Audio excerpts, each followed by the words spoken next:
तेरा मेरा रिश्ता, तो कहानी शुरू होती है। सियोल की सर्दियों का मौसम हमेशा अपनी खासियत लिए आता था। बर्फ की सफेद चादर से ढकी सड़कें, ठंडी हवाओं के बीच गर्म चाय की खुशबू और हर कोने पर चमकती लाइटें, ये सब मिलकर सियोल को किसी सपनों के शहर जैसा बनाते थे। लेकिन इस खूबसूरत माहौल में भी हायून का दिल खालीपन से भरा हुआ था। हायून एक साधारण सी युवती जो एक बड़े शहर की चकाचौंध में अपनी जगह तलाश रही थी। उसका जीवन अकेला और बेरंग सा हो गया था। दोस्तों से दूर, परिवार से दूरी और खुद से भी कोई जुड़ाव न होने के कारण वह अक्सर खुद को सियोल की ठंडी गलियों में भटकते हुए पाती थी। उधर जूनहो की दुनिया बिल्कुल अलग थी। वह एक साधारण लड़का था जो अपने परिवार के छोटे से रेस्तरां में काम करता था। जीवन भले ही चुनौतीपूर्ण था, लेकिन जूनहो हमेशा खुश रहता था। वह मानता था कि खुशियां छोटी छोटी चीजों में छिपी होती हैं, जैसे कि किसी भूखे ग्राहक को खाना खिलाना या अपने परिवार के साथ समय बिताना। एक दिन जब सर्द हवाएं अपनी चरम पर थीं और बर्फ के टुकड़े हवा में तैर रहे थे, हायून गलती से जूनहो के रेस्तरां में आ गई। दरअसल वह किसी और जगह जाना चाहती थी, लेकिन रास्ता भटक गई थी। रेस्तरां छोटा लेकिन बहुत गर्मजोशी से भरा हुआ था। अंदर आते ही हायून को ऐसा महसूस हुआ जैसे किसी ने उसे घर बुला लिया हो। जूनहो ने हायून को देखा। उसका चेहरा ठंड से लाल हो गया था और वह हल्की सी कांप रही थी। जूनहो तुरंत उसके लिए गर्म सूप लाया और एक मुस्कान के साथ कहा, आप यहां पहली बार आई हैं, ये सूप आपको पसंद आएगा। हायून ने सिर झुकाकर धन्यवाद दिया और सूप की गर्माहट को महसूस करते हुए खुद को थोड़ा सहज किया। उन दोनों के बीच ज्यादा बातचीत नहीं हुई, लेकिन एक अनजाना सा कनेक्शन दोनों को महसूस हुआ। जूनहो की सरलता और गर्मजोशी ने हायून के दिल को छू लिया, जबकि हायून की आंखों में छिपा दर्द जूनहो को समझ में आ गया। ऐसा लगा मानो उनकी आत्माएं पहले से एक दूसरे को जानती हों। उस दिन के बाद हायून अक्सर उस रेस्तरां में आने लगी। वह घंटों वहां बैठी रहती, जूनहो का खाना खाती और उसकी छोटी छोटी बातों को सुनती। जूनहो को भी हायून की उपस्थिति में एक खास सुकून महसूस होने लगा। सर्दियों की ठंडी शामों में जब बाहर बर्फ गिरती और अंदर जूनहो और हायून के बीच हल्की फुल्की बातें होती, दोनों के दिलों में एक नया एहसास जन्म लेने लगा। यह दोस्ती से परे कुछ था, लेकिन इतना गहरा कि शब्दों में बयां करना मुश्किल था। सियोल की उस ठंडी सर्दी ने न केवल हायून और जूनहो को करीब लाया, बल्कि उनके जीवन में एक नई गर्माहट भी भर दी। शायद यही वह कनेक्शन था जो उनकी आत्माओं को एक दूसरे के करीब ला रहा था। सर्दियों की एक ठंडी शाम थी। बर्फ धीरे धीरे गिर रही थी और सियोल की सड़कें सफेद चादर में लिपटी हुई थीं। ठंडी हवाओं से बचने के लिए हायून ने अपना ओवरकोट कसकर लपेट रखा था। जब वह गलती से जूनहो के छोटे से रेस्तरां में पहुंची, तो दरवाजा खोलते ही एक अलग सी गर्माहट ने उसे घेर लिया। रेस्तरां बहुत बड़ा नहीं था, लेकिन उसमें एक अपनापन था। लकड़ी की मेजें, दीवारों पर लटके पुराने पोस्टर और खाने की खुशबू ने हायून को एक पल के लिए सुकून का एहसास दिया। वह चुपचाप एक कोने में बैठ गई। जूनहो ने जैसे ही हायून को देखा, उसकी सहज मुस्कान ने सर्दी की ठिठुरन को पिघला दिया। वह तुरंत उसके पास आया और पूछा, क्या मैं आपकी मदद कर सकता हूं? हायून ने हल्की मुस्कान के साथ जवाब दिया, मुझे कुछ गरम खाने को चाहिए। जूनहो ने गरम सूप और चावल की प्लेट उसके सामने रख दी। यह हमारा सबसे खास डिश है, ठंड के लिए बिल्कुल परफेक्ट, उसने कहा। हायून ने पहली बार अपनी आंखें उठाकर उसकी ओर देखा। जूनहो की आंखों में एक ईमानदारी थी और उसकी मुस्कान ऐसी थी जो किसी का भी दिल जीत ले। जब हायून ने सूप का पहला चम्मच लिया, तो उसे महसूस हुआ जैसे न केवल उसका शरीर बल्कि उसका मन भी गर्म हो रहा है। उसने हल्की सी हंसी के साथ कहा, यह सच में बहुत अच्छा है। क्या यह आपने बनाया है? जूनहो ने शरारत भरी मुस्कान के साथ जवाब दिया, यह मेरे परिवार की रेसिपी है, लेकिन हाँ, इसे बनाने में मेरा भी थोड़ा योगदान है। उनकी इस छोटी सी बातचीत में ऐसा लगा मानो कुछ खास था। जूनहो को हायून की आंखों में एक अनकही उदासी दिखाई दी। वह जानना चाहता था कि वह किस वजह से इतनी शांत और अकेली लग रही थी, लेकिन उसने कुछ नहीं पूछा। वह जानता था कि कभी-कभी खामोशी भी बहुत कुछ कह जाती है। दूसरी तरफ हायून ने जूनहो की सादगी और उसकी देखभाल करने वाले स्वभाव को नोट किया। वह सोच रही थी कि आजकल के तेज तर्रार जीवन में भी कोई इतना सहज और सच्चा कैसे हो सकता है। जूनहो की मुस्कान और उसकी सरल बातें हायून के दिल में जगह बना रही थीं, और हायून की गहरी आंखों और उसकी धीमी मुस्कान ने जूनहो को आकर्षित किया। दोनों के बीच जो पहली बातचीत हुई वह सामान्य जरूर थी, लेकिन उसमें एक ऐसा जादू था जिसे दोनों समझ नहीं पाए। उस शाम जब हायून रेस्तरां से निकली तो उसे महसूस हुआ कि उसने अपने खाली और बेरंग जीवन में कुछ अलग अनुभव किया है। दूसरी तरफ जूनहो भी अपने दिल में एक अजीब सी खुशी ली खड़ा था। दोनों इस बात से अनजान थे कि यह छोटी सी मुलाकात उनके जीवन की दिशा बदलने वाली थी। एक अनजाना रिश्ता उनकी आत्माओं के बीच बन चुका था, जिसे वक्त ही आगे ले जाने वाला था। सर्दियों की वह पहली मुलाकात दोनों के दिलों में एक हल्की सी गर्माहट छोड़ गई थी। इसके बाद हायून अक्सर जूनहो के रेस्तरां आने लगी।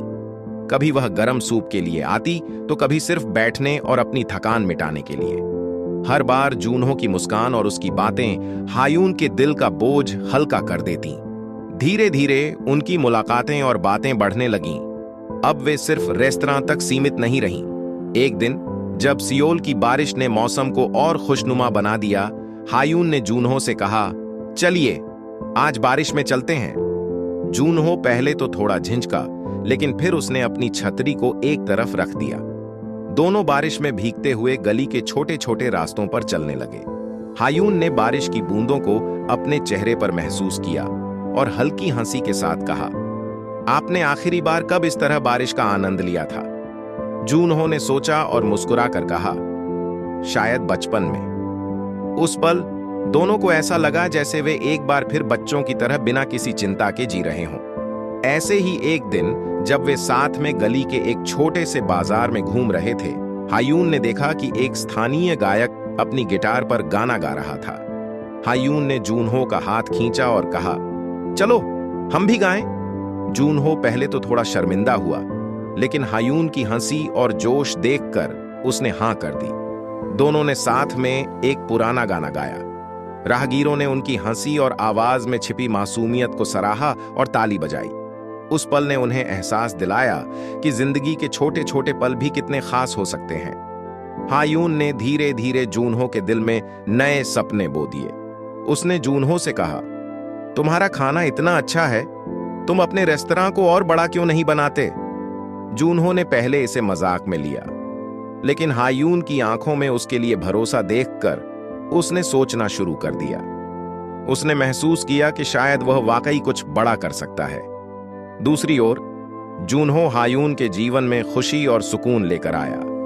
उसने उसे सिखाया कि जिंदगी की खूबसूरती साधारण चीजों में छिपी होती है। जूनहो के साथ हायून ने पहली बार महसूस किया कि उसे सिर्फ जीने के लिए नहीं, बल्कि खुश रहने के लिए भी कुछ चाहिए। उनके साधारण पल, जैसे साथ में पार्क में घूमना, सर्दियों की रातों में गर्म कॉफी पीते हुए बातें करना, या बर्फबारी में बच्चों के साथ खेलना, उन्हें एक दूसरे के और करीब लाते गए। वे दोनों यह समझने लगे थे कि उनके बीच सिर्फ दोस्ती नहीं, बल्कि कुछ और खास था। उनका रिश्ता धीरे धीरे गहराने लगा था, जैसे सर्दियों की ठंडी बर्फ पिघलकर गर्म वसंत की शुरुआत कर रही हो। हायून की जिंदगी बाहर से भले ही सामान्य और खुशहाल लगने लगी थी, लेकिन उसके दिल में एक बड़ा बोझ छिपा था। वह एक गंभीर बीमारी से जूझ रही थी, जिसका इलाज चल रहा था। हर दिन वह इस डर के साथ जीती थी कि कहीं उसकी बीमारी उसके और जूनहो के बीच की खुशियों को न चुरा ले। जूनहो के साथ बिताए पल उसके लिए जिंदगी की सबसे खूबसूरत यादें बन रहे थे। उसकी मुस्कान, उसकी बातें और उसकी देखभाल ने हायून को एक नई उम्मीद दी थी। लेकिन जब भी वह अकेली होती, हायून का चेहरा उदास हो जाता। वह सोचती, क्या होगा अगर जूनहो को मेरी बीमारी के बारे में पता चलेगा? क्या वह मुझसे दूर हो जाएगा? हायून ने जूनहो को कभी यह बात नहीं बताई। वह नहीं चाहती थी कि जूनहो उसकी बीमारी के दर्द में उलझे। उसने खुद से वादा किया था कि वह अपनी बीमारी को अपनी और जूनहो की खुशियों के बीच नहीं आने देगी। कभी कभी जब हायून डॉक्टर से मिलने जाती, तो वह खुद को संभालने की कोशिश करती।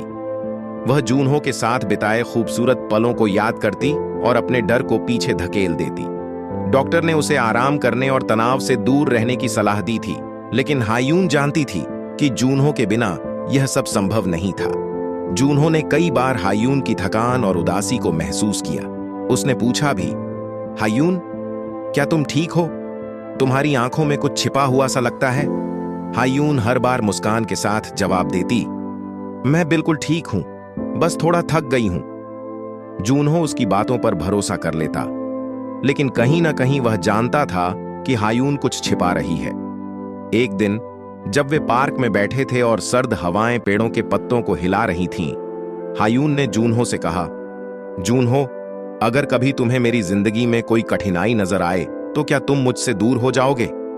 जूनहो ने उसे ध्यान से देखा और कहा, हायून, जिंदगी में खुशियां और मुश्किलें दोनों साथ आती हैं।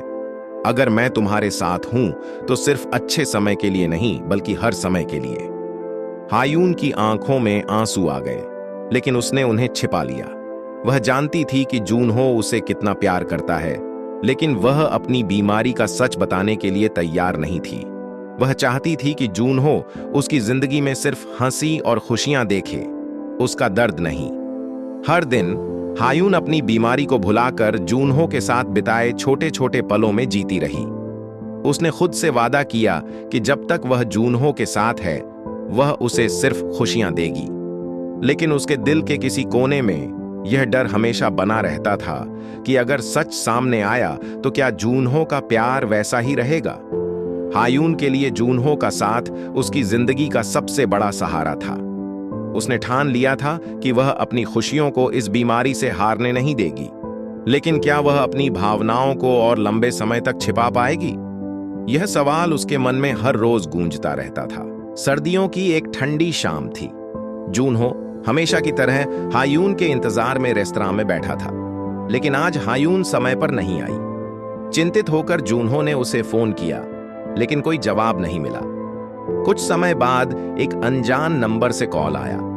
फोन के दूसरी तरफ एक अस्पताल का कर्मचारी था, जिसने जूनहो को बताया कि हायून को अस्पताल लाया गया है। जूनहो का दिल धड़कने लगा।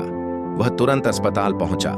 वहां उसने देखा कि हायून बेड पर लेटी हुई थी और डॉक्टर उससे बात कर रहे थे। डॉक्टर के चेहरे की गंभीरता ने जूनहो को झकझोर दिया। डॉक्टर ने जूनहो को एक तरफ ले जाकर बताया, हायून एक गंभीर बीमारी से जूझ रही है। उसकी हालत अब ज्यादा नाजुक हो गई है। हमने उसे बताया था कि उसे आराम और नियमित इलाज की जरूरत है, लेकिन शायद उसने इस बारे में किसी को नहीं बताया। यह सुनकर जूनहो के पैरों तले जमीन खिसक गई। उसका दिमाग खाली हो गया और वह कुछ बोल नहीं पाया। उसे यकीन नहीं हो रहा था कि जिस लड़की ने उसकी जिंदगी को खुशियों से भर दिया था, वह अंदर ही अंदर इतनी बड़ी लड़ाई लड़ रही थी। थोड़ी देर बाद जब हायून को होश आया, उसने जूनहो को अपने सामने पाया। उसकी आंखों में चिंता और दर्द साफ झलक रहा था। हायून ने धीरे से कहा, जूनहो, मैं माफी चाहती हूं। मैं तुम्हें यह बात बताना नहीं चाहती थी। मैं नहीं चाहती थी कि तुम मेरी वजह से दुखी हो। जूनहो की आंखों में आंसू आ गए, लेकिन उसने खुद को संभालते हुए कहा, हायून, तुमने अकेले यह सब क्यों झेला? क्या तुमने सोचा कि मैं तुम्हारा साथ छोड़ दूंगा? मैं तुम्हारे साथ हूं, हर पल, हर कदम पर। उस दिन से जूनहो ने फैसला किया कि वह हायून की जिंदगी को जितना हो सके खुशियों से भर देगा। उसने अपने रेस्तरां का काम कम कर दिया और ज्यादातर समय हायून के साथ बिताने लगा। वह उसे सियोल की उन जगहों पर ले गया जहां वह हमेशा जाना चाहती थी। जूनहो और हायून ने साथ में छोटी छोटी चीजों में खुशियां ढूंढनी शुरू की। कभी वे पार्क में जाकर बर्फ के बीच खेलते तो कभी पुराने गानों पर नाचते। जूनहो हर दिन उसे यह एहसास दिलाने की कोशिश करता कि वह अकेली नहीं है। एक दिन जूनहो ने हायून को एक नोटबुक दी। उसने कहा, यह हमारी यादों की किताब है। इसमें हम हर वह पल लिखेंगे जो हमें खुशी देता है। हायून ने मुस्कुराकर कहा, तुम सच में मेरी जिंदगी के सबसे खूबसूरत हिस्से हो। जूनहो ने अपनी सारी ताकत और प्यार को हायून के लिए समर्पित कर दिया। उसने ठान लिया था कि चाहे कुछ भी हो, वह हायून को कभी हारने नहीं देगा। उनके रिश्ते की यह परीक्षा कठिन जरूर थी, लेकिन इसने उन्हें और भी करीब ला दिया। जूनहो ने साबित कर दिया कि सच्चा प्यार केवल खुशी में नहीं बल्कि मुश्किल समय में भी साथ खड़ा होता है। हायून, जो कभी अपने दर्द को छिपाकर जी रही थी, अब जूनहो के प्यार में सुकून और ताकत महसूस कर रही थी। हायून और जूनहो ने तय किया कि वे हर पल को पूरी तरह से जिएंगे। एक दिन जूनहो ने हायून के पास एक नोटबुक लेकर आते हुए कहा, हम एक लिस्ट बनाएंगे उन चीजों की जो हमें साथ में करनी है। हायून ने मुस्कुराते हुए जवाब दिया, जैसे क्या? जूनहो ने जोश के साथ कहा, जैसे समुद्र के किनारे घूमना, पहाड़ों पर ट्रैकिंग करना और रात के आसमान के नीचे डांस करना। हायून की आंखों में चमक आ गई। उसने कहा, अगर तुम मेरे साथ हो तो यह सब करना बहुत खास होगा। कुछ दिनों बाद वे दोनों समुद्र के किनारे पहुंचे। लहरों की आवाज, ठंडी हवाएं और दूर दूर तक फैला नीला पानी, सब कुछ जादुई लग रहा था। हायून ने अपने जूते उतारे और जूनहो का हाथ पकड़कर पानी में दौड़ने लगी। यह कितनी ठंडी है, हायून ने हंसते हुए कहा। जूनहो ने भी उसकी हंसी में साथ दिया और कहा, लेकिन यह ठंडक तुम्हारी मुस्कान के सामने कुछ भी नहीं है। उन्होंने वहां घंटों बिताए, कभी रेत पर बैठकर लहरों को निहारते तो कभी समुद्र के किनारे टहलते हुए बातें करते। वह दिन उनकी जिंदगी के सबसे खूबसूरत पलों में से एक बन गया। कुछ समय बाद वे एक छोटे से गांव के पास स्थित पहाड़ों पर ट्रैकिंग के लिए गए। सुबह की ठंडी हवा और हर तरफ हरियाली ने माहौल को और भी खास बना दिया। जूनहो ने हायून से कहा, क्या तुम थक रही हो? हायून ने मुस्कुराकर जवाब दिया, नहीं, जब तुम साथ हो तो सब आसान लगता है। वे धीरे धीरे पहाड़ की चोटी पर पहुंचे। वहां से सियोल का नजारा बेहद खूबसूरत था। हायून ने गहरी सांस ली और कहा, यहां आकर ऐसा लग रहा है जैसे हम सारी परेशानियों से बहुत दूर हैं। जूनहो ने उसकी बात पर सहमति जताई। उन्होंने वहां बैठकर सूरज के ढलने का नजारा देखा। वह पल दोनों के लिए किसी सपने जैसा था। एक रात जब आसमान साफ था और हजारों तारे चमक रहे थे, जूनहो ने हायून को पार्क में ले जाकर कहा, आज हम अपनी लिस्ट का तीसरा सपना पूरा करेंगे। हायून ने पूछा, और वह क्या है? जूनहो ने उसका हाथ पकड़कर कहा, सितारों के नीचे डांस करना। वहां किसी संगीत की जरूरत नहीं थी। आसमान में चमकते सितारे और ठंडी रात की हवा ही उनके लिए काफी थी। दोनों ने खुलकर डांस किया, हंसते हुए और एक दूसरे को ताकते हुए। हायून ने कहा, यह पल मैं कभी नहीं भूलूंगी। जूनहो ने मुस्कुराते हुए जवाब दिया, और मैं कभी नहीं भूलूंगा कि यह सब तुम्हारे साथ हुआ। हर पल खास बना। उन्होंने लिस्ट के हर आइटम को पूरा करते हुए महसूस किया कि असली खुशी सपनों को जीने में है, न कि उन्हें बस सोचने में। उनका हर पल इस यकीन के साथ बीत रहा था कि जिंदगी का हर दिन एक तोहफा है। उनकी लिस्ट खत्म हो रही थी, लेकिन उनके दिल में खुशी और साथ रहने का जुनून बढ़ता जा रहा था। वे जानते थे कि जिंदगी कितनी भी छोटी हो, जब तक वे साथ हैं, हर पल अनमोल है। हायून और जूनहो के रिश्ते की गहराई समय के साथ बढ़ती जा रही थी, लेकिन उनका प्यार जितना खूबसूरत था, उतना ही मुश्किलों से भरा भी। जब उनके परिवारों को उनके रिश्ते के बारे में पता चला, तो दोनों को विरोध का सामना करना पड़ा। जूनहो के माता पिता, जो पारंपरिक सोच के थे, ने हायून की बीमारी को लेकर चिंता जताई। उनके पिता ने कहा, जूनहो, यह लड़की तुम्हारे लिए सही नहीं है, उसका भविष्य अनिश्चित है और यह रिश्ता तुम्हारी जिंदगी को मुश्किल बना देगा। जूनहो ने शांत लेकिन दृढ़ स्वर में जवाब दिया, पिता, मैं हायून से प्यार करता हूं। मैंने उसे हर परिस्थिति में स्वीकार किया है और मैं उसे छोड़ने की कल्पना भी नहीं कर सकता। दूसरी ओर हायून के परिवार को लगा कि उसका स्वास्थ्य पहले से ही कमजोर है और जूनहो के साथ यह रिश्ता उसे और कमजोर कर देगा। उनकी मां ने कहा, हायून, तुम पहले ही बहुत दर्द सह चुकी हो। तुम्हें ऐसे रिश्ते में नहीं पड़ना चाहिए जहां तुम्हें और परेशानियां झेलनी पड़े। हायून ने अपनी मां से कहा, मां, मुझे जूनहो के साथ जो खुशी मिलती है वह किसी भी दवा से ज्यादा असर करती है। वह मेरे लिए उम्मीद है, मेरी ताकत है। समाज भी उनके रिश्ते को लेकर तरह तरह की बातें करने लगा। कुछ ने कहा कि यह रिश्ता टिक नहीं पाएगा, तो कुछ ने इसे अस्वीकृत कर दिया।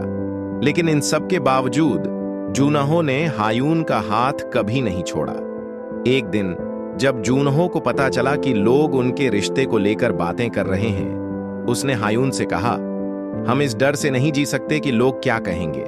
मैं उन्हें दिखाना चाहता हूं कि सच्चा प्यार कैसे हर मुश्किल का सामना करता है। उन्होंने एक छोटे से सामुदायिक कार्यक्रम में अपने रिश्ते को खुले तौर पर स्वीकार किया। जूनहो ने सबके सामने कहा, मैं जानता हूं कि हमारा रिश्ता कई लोगों को असामान्य लगता है, लेकिन हमारे लिए यह प्यार और विश्वास पर आधारित है। हम एक दूसरे का सहारा हैं। मैं हायून के साथ हर मुश्किल का सामना करने के लिए तैयार हूं। हायून की आंखों में आंसू आ गए। उसने जूनहो की तरफ देखा और महसूस किया कि वह सच में उसकी जिंदगी का सबसे मजबूत सहारा है।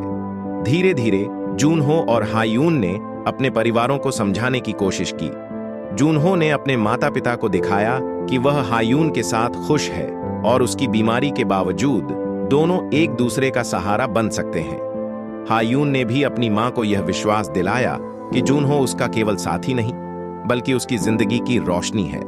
उसने कहा, मां, अगर मैं अपनी जिंदगी के आखिरी पलों में खुश रह सकती हूं तो वह सिर्फ जूनहो की वजह से है। जूनहो और हायून का प्यार धीरे धीरे समाज के लिए भी एक उदाहरण बन गया। लोगों ने महसूस किया कि सच्चे प्यार में समाज की राय और परंपराओं का कोई महत्व नहीं होता। उन्होंने देखा कि दोनों एक दूसरे के साथ कैसे हर मुश्किल का सामना कर रहे हैं। उनके रिश्ते ने यह साबित किया कि प्यार किसी बाधा को नहीं मानता। परिवार और समाज की अस्वीकृति के बावजूद हायून और जूनहो ने दिखा दिया कि सच्चा प्यार हर मुश्किल को पार कर सकता है। उनके रिश्ते ने सबको यह सिखाया कि जब दो लोग सच्चे दिल से एक दूसरे के साथ होते हैं तो दुनिया की कोई भी ताकत उन्हें अलग नहीं कर सकती। सर्दियों की एक ठंडी सुबह थी। अस्पताल के कमरे में हल्की धूप आ रही थी, लेकिन माहौल भारी और उदास था। डॉक्टर ने जूनहो को बुलाकर कहा, हायून की स्थिति तेजी से बिगड़ रही है। हमें डर है कि उसके पास अब बहुत कम समय बचा है। यह सुनकर जूनहो का दिल टूट गया। उसने खिड़की के बाहर देखा, जहां बर्फ के छोटे छोटे टुकड़े गिर रहे थे। उसकी आंखों में आंसू थे, लेकिन उसने खुद को संभाला। उसने मन ही मन ठान लिया कि वह हायून के बचे हुए हर पल को खास बनाएगा। जूनहो ने अपने रेस्तरां का सारा काम बंद कर दिया। उसने अपने सारे सपने और योजनाएं एक तरफ रख दी। उसका पूरा ध्यान अब सिर्फ हायून पर था। हर सुबह वह हायून के लिए उसका पसंदीदा नाश्ता लेकर आता। वह उसे हंसाने के लिए पुराने चुटकुले सुनाता और उसके साथ किताबें पढ़ता। जब हायून बहुत कमजोर महसूस करती तो वह उसका हाथ पकड़कर कहता, मैं यहीं हूं, तुम्हें किसी चीज से डरने की जरूरत नहीं है। हायून के लिए जूनहो ने उनके खास पलों को याद दिलाने के लिए एक एल्बम बनाया। उसने समुद्र के किनारे की उनकी तस्वीरें, पहाड़ों पर ली गई सेल्फी और रात के आसमान के नीचे उनके डांस के वीडियो उसमें जोड़े। एक दिन जूनहो ने एल्बम हायून को दिखाया। हायून ने तस्वीरों को देखते हुए मुस्कुराते हुए कहा, ये पल मेरी जिंदगी की सबसे खूबसूरत यादें हैं। तुमने मेरी जिंदगी को हर मायने में खास बना दिया है। जूनहो ने उसके आंसू पोंछते हुए कहा, ये यादें हमारी ताकत हैं। चाहे कुछ भी हो, मैं हमेशा तुम्हारे साथ हूं। हायून की हालत दिन ब दिन कमजोर हो रही थी, लेकिन जूनहो ने अपनी हिम्मत नहीं खोई। वह हर दिन उसे छोटे छोटे पलों में खुशियां देने की कोशिश करता। एक दिन जब हायून ने धीरे से कहा, जूनहो, मुझे लगता है कि मेरा वक्त करीब है, जूनहो ने उसका हाथ थामते हुए कहा, तुम्हारा वक्त तब तक खत्म नहीं हो सकता जब तक मैं सांस ले रहा हूं। तुम हमेशा मेरी यादों और मेरे दिल में रहोगी। हायून ने अपनी जिंदगी के आखिरी दिनों में जूनहो के प्यार को महसूस किया। उसकी आंखों में जूनहो के लिए आभार और प्यार साफ झलकता था। वह जानती थी कि जूनहो ने उसकी जिंदगी को उस खूबसूरती से भर दिया जिसका वह कभी सपना भी नहीं देख सकती थी। एक ठंडी शाम जब बर्फबारी हो रही थी, हायून ने जूनहो से कहा, तुम्हारे साथ बिताए पल ही मेरी सबसे बड़ी दौलत है। तुमने मेरी जिंदगी को प्यार और खुशियों से भर दिया। जूनहो ने उसे गले लगाते हुए कहा, तुम हमेशा मेरी जिंदगी का हिस्सा रहोगी, चाहे तुम कहीं भी हो। उस रात हायून ने शांति से अपनी आखिरी सांस ली। जूनहो का दिल टूट गया, लेकिन उसे संतोष था कि उसने हायून को प्यार और खुशी से भरी जिंदगी दी। हायून के जाने के बाद जूनहो ने उसकी यादों को जिंदा रखा। उसने अपना रेस्तरां फिर से खोला और वहां उनकी लिस्ट के हर पल को सजाया। वह जानता था कि हायून उसके साथ नहीं है, लेकिन उसका प्यार और यादें हमेशा उसकी ताकत बनी रहेंगी। इस परीक्षा ने जूनहो को सिखाया कि सच्चा प्यार वक्त, परिस्थितियों और जिंदगी की हर चुनौती को पार कर सकता है। हायून और जूनहो का प्यार एक ऐसी कहानी बन गया जो हमेशा दिलों में जिंदा रहेगी। सर्दियों की एक शांत रात थी। कमरे में हल्की हल्की बर्फबारी की रोशनी झांक रही थी। हायून अपने बिस्तर पर लेटी हुई थी, बेहद कमजोर, लेकिन चेहरे पर एक अजीब सी शांति थी। पास ही जूनहो बैठा था, उसका हाथ अपने हाथों में थामे हुए। वह अपने आंसुओं को रोकने की कोशिश कर रहा था, लेकिन उसकी आंखों में दर्द साफ झलक रहा था। हायून ने हल्की मुस्कान के साथ कहा, जूनहो, मुझे पता है कि मेरा वक्त अब बहुत कम है, लेकिन मैं चाहती हूं कि तुम मुझसे एक वादा करो। जूनहो ने उसकी ओर झुकते हुए पूछा, क्या वादा? हायून ने उसकी आंखों में देखते हुए कहा, तुम मेरे जाने के बाद भी खुश रहोगे। तुम अपने सपनों को पूरा करोगे और अपनी जिंदगी को जियोगे। मैं नहीं चाहती कि मेरा दर्द तुम्हारी मुस्कान छीन ले। जूनहो की आंखों में आंसू छलक पड़े। उसने कहा, तुम्हारे बिना खुश रहना आसान नहीं होगा हायून, लेकिन मैं तुम्हारे लिए यह वादा करता हूं। मैं तुम्हारी यादों के साथ जीने की कोशिश करूंगा।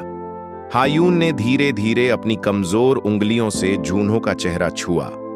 उसने कहा, तुमने मेरी जिंदगी को खुशियों से भर दिया। तुमने मुझे वो प्यार दिया जो मैंने कभी सपने में भी नहीं सोचा था। तुम्हारे साथ बिताए पल मेरे लिए सबसे अनमोल हैं। जूनहो ने उसका हाथ अपने दिल पर रखते हुए कहा, और तुमने मुझे सिखाया कि प्यार का असली मतलब क्या होता है। तुम्हारी जगह कोई नहीं ले सकता। कमरे में एक गहरी खामोशी छा गई। सिर्फ उनके दिलों की धड़कनें और बाहर गिरती बर्फ की आवाज सुनाई दे रही थी। हायून ने धीरे धीरे अपनी आंखें बंद कर लीं। उसकी सांसें धीमी होने लगीं, लेकिन उसके चेहरे पर शांति और मुस्कान थी। जूनहो ने उसका हाथ थामे रखा। उसकी आंखों से बहते आंसू उसके प्यार और टूटे दिल की गवाही दे रहे थे। उसने हायून के माथे पर हल्का सा चुंबन दिया और धीरे से फुसफुसाया, मैं तुम्हें कभी नहीं भूलूंगा। तुम हमेशा मेरे दिल में रहोगी। हायून के जाने के बाद जूनहो ने कुछ दिन खुद को अकेले में समेट लिया, लेकिन वह हायून के वादे को याद करता रहा। उसने अपने रेस्तरां को फिर से शुरू किया, जहां उसने उनकी साझा यादों को सजाया। उसने एक दीवार पर उनकी तस्वीरों और सपनों की लिस्ट को लगाया, जो उनकी कहानी को बयां करती थी। हर सुबह जब वह रेस्तरां खोलता, तो वह हायून के मुस्कुराते चेहरे की कल्पना करता और महसूस करता कि वह अभी भी उसके साथ है। उसने अपने ग्राहकों को वह खुशियां दी जो उसने हायून से सीखी थीं। जूनहो ने हायून की यादों के सहारे अपनी जिंदगी को आगे बढ़ाया। वह जानता था कि हायून चाहती थी कि वह खुश रहे और अपने सपनों को पूरा करे। उसने अपने हर काम में हायून के प्यार और प्रेरणा को शामिल किया। हायून और जूनहो की यह कहानी प्यार और त्याग का प्रतीक बन गई। उनके आखिरी पलों ने यह सिखाया कि सच्चा प्यार कभी खत्म नहीं होता। वह हमेशा दिलों में जिंदा रहता है, चाहे कोई शारीरिक रूप से साथ न हो। हायून की विदाई भले ही दर्द भरी थी, लेकिन उसने जूनहो को एक ऐसा सबक दिया जो उसकी पूरी जिंदगी के लिए प्रेरणा बन गया। हायून के जाने के बाद जूनहो का जीवन एक ठहराव सा महसूस हुआ। वह हर सुबह हायून की यादों के साथ जागता और हर रात उन पलों को याद करता जो उन्होंने साथ बिताए थे। लेकिन हायून के आखिरी शब्द उसे हमेशा प्रेरित करते थे, तुम खुश रहोगे और दूसरों के लिए कुछ अच्छा करोगे। हायून का एक सपना था, जरूरतमंद लोगों की मदद करना। वह हमेशा कहती थी कि जिंदगी में जो खुशी हमें मिलती है उसे दूसरों के साथ बांटना चाहिए। जूनहो ने तय किया कि वह हायून के इस सपने को पूरा करेगा। उसने अपने रेस्तरां का एक हिस्सा बेचकर एक फाउंडेशन की शुरुआत की। फाउंडेशन का नाम उसने हायून होप फाउंडेशन रखा। इसका उद्देश्य उन लोगों की मदद करना था जो किसी बीमारी, गरीबी या अन्य कठिनाई का सामना कर रहे थे। शुरुआत में जूनहो ने छोटे छोटे काम किए, वह अस्पतालों में बीमार बच्चों के लिए उपहार ले जाता, बुजुर्गों के लिए भोजन का इंतजाम करता और जरूरतमंद छात्रों को किताबें उपलब्ध कराता। धीरे धीरे उसके प्रयासों की चर्चा फैलने लगी। आसपास के लोग उसकी मदद करने के लिए आगे आए। फाउंडेशन ने जल्द ही एक स्कूल शुरू किया जहां गरीब बच्चों को मुफ्त शिक्षा दी जाती थी।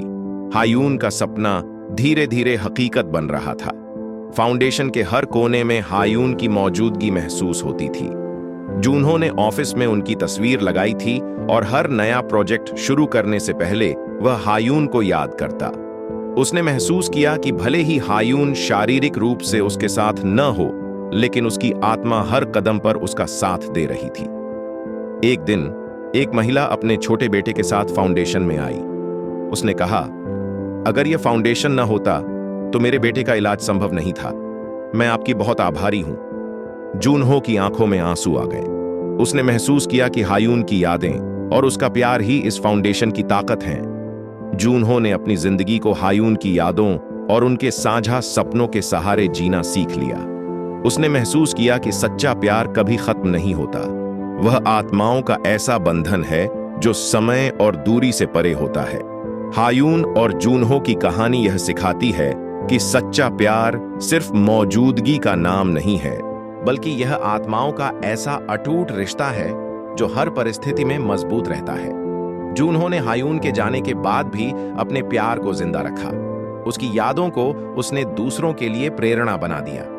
आज हायून भले ही उसके साथ ना हो, लेकिन उसकी आत्मा और प्यार फाउंडेशन के हर काम में महसूस किया जा सकता है। हायून और जूनहो का प्यार इस बात का उदाहरण है कि सच्चा प्यार कभी खत्म नहीं होता। यह समय के साथ और गहरा और अमर हो जाता है। आपको कहानी कैसी लगी? कमेंट में जरूर बताना। इसी तरह की प्यार भरी स्टोरी देखने के लिए वीडियो को लाइक और चैनल को सब्सक्राइब करें